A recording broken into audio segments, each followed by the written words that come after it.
Wildfires on the West Coast have become a continuously devastating crisis, destroying communities, property, and claiming the lives of those caught in their wake.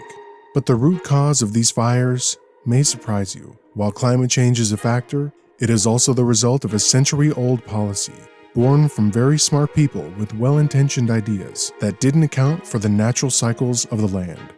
In today's video, we'll dive into how the prestigious institution of Yale created a 1900s fire suppression policy that contributes to the wildfire crisis we face today, and why forest mismanagement continues to fuel these disasters. In the early 1900s, the US government was worried about the destructive power of wildfires in America, and to counteract this, they introduced a sweeping policy to prevent them. This policy was spearheaded by a group of graduates from the Yale School of the Environment, who believed that the forest needed to be protected both from human development and natural events like fires. The man responsible for these policies was a man named Gifford Pinot, one of these Yale graduates and the first head of the US Forest Service. Gifford's fire suppression policies aimed to shield the land from human activity, especially logging, and from fire itself. The belief was that fire, like logging, was a threat to the landscape. However, these well-meaning policies ignored one critical factor. Wildfires are a natural part of the ecosystem.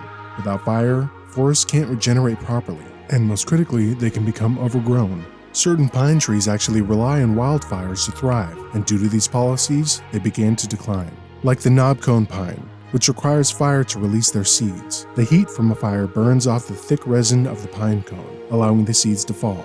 Fires also create a rich soil for new growth. They remove obstructions to sunlight for the lower canopy, and they can also contribute to regeneration.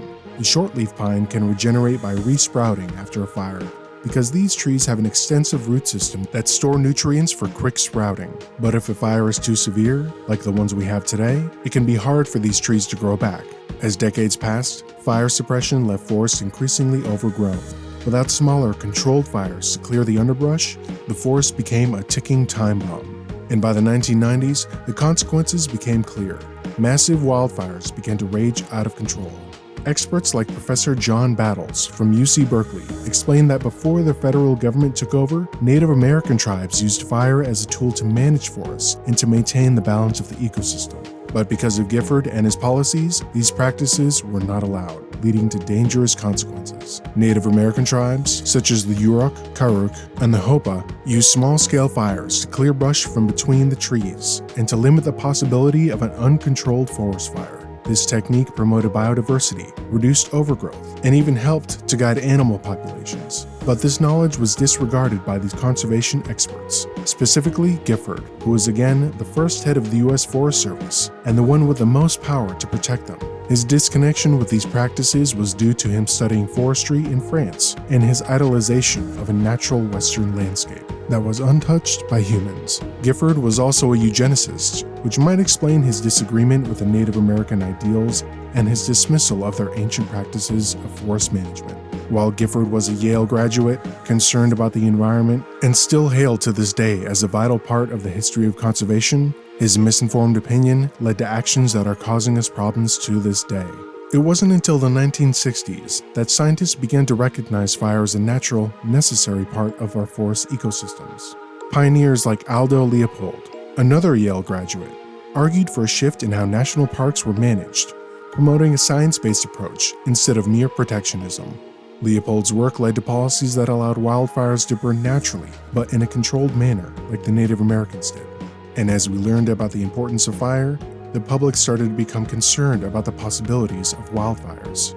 Fast forward to today, and we find ourselves facing an unprecedented wildfire crisis. The forests, left unmanaged for decades, are now loaded with fuel, dry underbrush, and trees ready to catch fire. Combined with climate change, which has created hotter, drier conditions, these forests are ready to burn and do so every year. Yale's Chad Oliver, who worked on forest management for decades, recalls warnings in the 1990s about the impending disaster. But it was hard to convince policymakers to change course. Even though this program at Yale started the issue, it's nice to see those from the same institution trying to make it right. Now, experts agree that forest management, such as controlled burnings and thinning, is the most effective way to reduce the risk of catastrophic wildfires. But until we invest more in better forest management, these fires will only get worse. Every year, firefighters risk their lives to save our communities, and it's time we invest more in preventing these fires before they start. So what's the solution? While many people continue to research better ways to manage these fires, it's clear that the path forward will require us to learn from history, embrace science, and rethink our approach to wildfire prevention. If you're passionate about the environment, consider supporting better forest management efforts and policies to help protect our land. Thank you for watching, and if you found this video insightful, please make sure to like, share, and subscribe. And let us know your thoughts on wildfire management in the comments below. Please stay safe, stay informed, and I hope you guys liked the video. Thank you so much.